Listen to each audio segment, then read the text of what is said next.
Bom contar por aqui com o Fernando Schiller. Hoje vai falar sobre a PEC Kamikaze, que é aquela proposta de emenda à Constituição que prevê vale diesel para o caminhoneiro, reduz o tributo sobre gasolina. Isso tem dividido demais o governo e o mercado também. Ontem o ministro Paulo Guedes avaliou que a proposta é uma bomba fiscal. Fernando Schiller está conosco sobre esse assunto. Rodrigo Pacheco falou que pretende pautar o projeto da PEC no Senado na semana que vem, Schiller. Teve reunião ontem entre Jean Paul Prats, o relator, e a equipe econômica do governo. Ele falou que pretende pautar, mas que talvez não veja tanta necessidade assim da aprovação desse tema. Queria a sua visão, por favor, professor. Seja bem-vindo e obrigado por nos atender, viu? Tudo bom, Pablo? Prazer falar contigo, os nossos telespectadores. Eu diria o seguinte, tem PEC para todos os gostos aí tramitando, né? Para tudo que é lado. Então, tem a PEC do deputado Cristino Áureo, que é inspirada pelo governo, que nasceu lá dentro da Casa Civil, e que basicamente autoriza a redução de impostos sobre combustíveis. Aí entra diesel, entra gás de cozinha, entra gasolina, não é parcial ou integral para a União e para os estados. Tá? Os estados não vão fazer isso, não vão ter a perda fiscal para os estados pode chegar a 170 bilhões de reais, ano eleitoral. Obviamente isso não vai acontecer. A União, o Ministério da Economia, digamos assim, simpatiza, né, ou tinha orientado, na verdade, a área política do governo a autorizar, ou mandar uma PEC para o Congresso autorizando a zerar o imposto sobre o diesel, né, que teria aí um custo perto, aproximado de 20 bi no orçamento, um impacto que seria administrável. Né? O governo, obviamente, está no ano eleitoral, o presidente Bolsonaro, quanto mais generosidade tiver nesse momento, mais agrada politicamente. Né? Só quem entrou no caminho é essa PEC que tu te refere, chamada PEC, apelidada aí de PEC Kamikaze, né? A PEC do fim do mundo, enfim, PEC da irresponsabilidade, tem nome para tudo em Brasília agora, Pablo, e que é do senador Carlos Fávaro, e que basicamente ela é a PEC da generosidade com dinheiro alheio, né? Vamos lá. Então ela é a PEC, ela permite redução de impostos sobre combustíveis, né? sem compensação, ou seja, ela burla a lei de responsabilidade fiscal, né? Porque a lei de responsabilidade fiscal, vamos lembrar, ela diz o seguinte: quando você abre mão de receita, reduz carga tributária, você tem duas opções. Ou apresenta uma outra fonte de receita, então aumenta imposto do outro lado, ou então reduz custos na máquina pública, né? Reduz despesa, certo? Para que isso foi feito? Isso foi feito lá no ano 2000. Isso foi feito, Paulo, por uma razão muito simples, para evitar surtos de populismo. O que são surtos de populismo? No ano eleitoral, o governo, seja qual for o governo, resolve fazer uma generosidade com um chapéu alheio. Né? Então, reduz carga tributária sem a sustentabilidade fiscal, deixa uma bomba fiscal para o próximo governo, arruma uns votos nas eleições, porque as pessoas acabam gostando da redução da carga tributária, e fica por isso mesmo. Só que os agentes... Por que isso não funciona? Porque não tem sustentabilidade. Né? É a mesma coisa que uma família, eu gosto sempre de fazer essa analogia, uma família diz assim, olha, vamos cortar aqui, vamos trabalhar menos, arrecadar menos, ganhar menos, para a gente ter mais tempo livre, vamos pensar, né?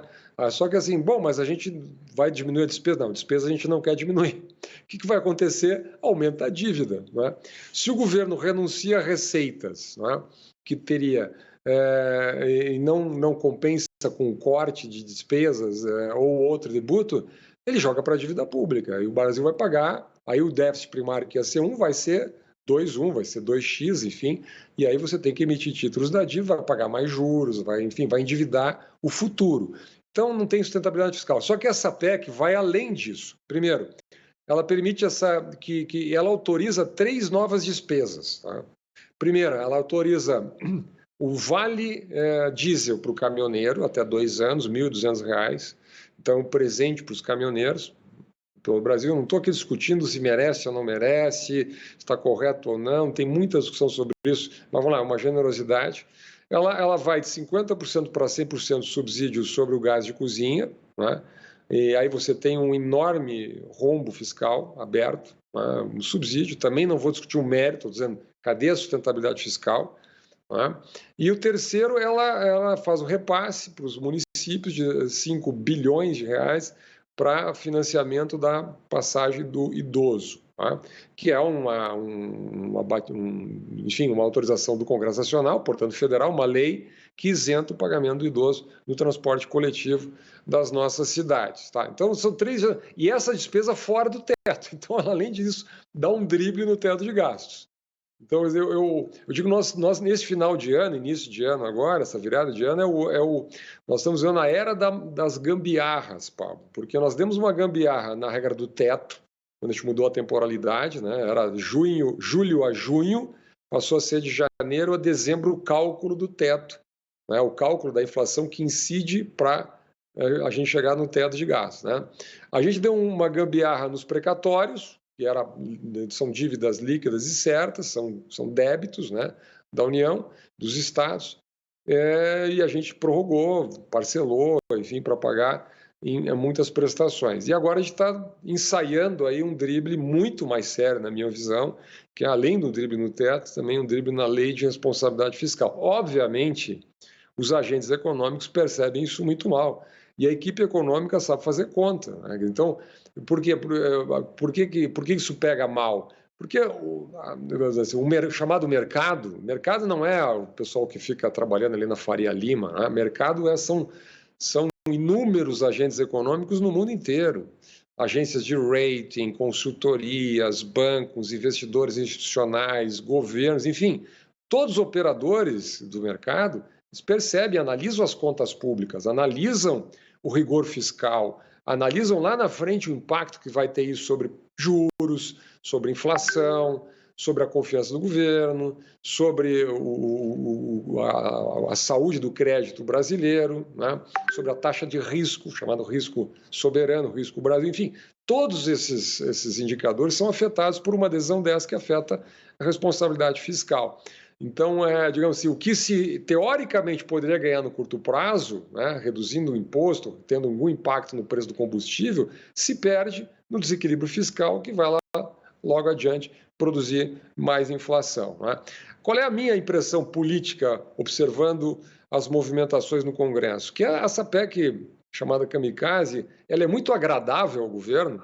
Acho que, inclusive, os líderes do governo assinaram lá, deu 31 votos para iniciar a tramitação, né? Porque cá entre nós, né, para o governo é ótimo, né? Vale caminhoneiro, aumenta o subsídio do gás, né, subsidia as passagens dos idosos, então, tudo isso é muito positivo a curto prazo, como notícia, né? Mas cá entre nós, com a oposição da equipe econômica, com a oposição dos agentes econômicos, a impressão que eu tenho é que essa PEC vai perder força.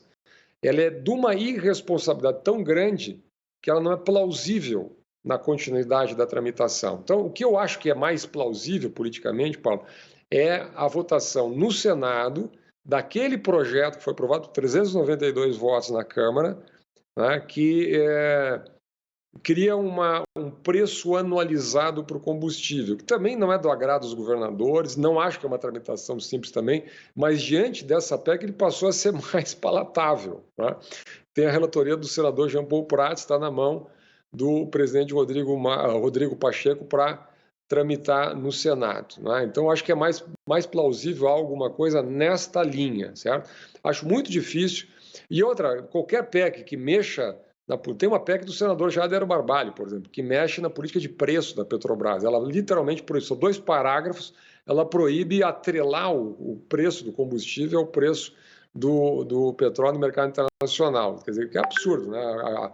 A Petrobras é uma companhia de capital aberto, tem investidores privados aqui e fora, no mundo inteiro, quer dizer, ela tem compromisso de governança, ela não pode... O governo, em que pese seja majoritário, tem o controle da companhia, ele não pode arbitrar. Então, o Brasil tem que fechar a capital e fazer o que quiser com a Petrobras, do jeito que está, seria um completo desastre, né?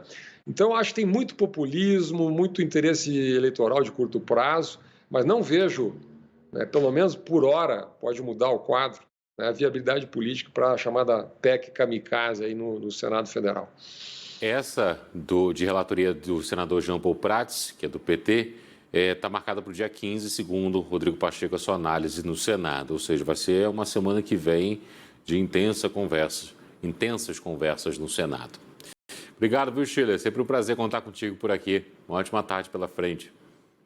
Bom trabalho, boa semana. Valeu, obrigado. 3h40 agora.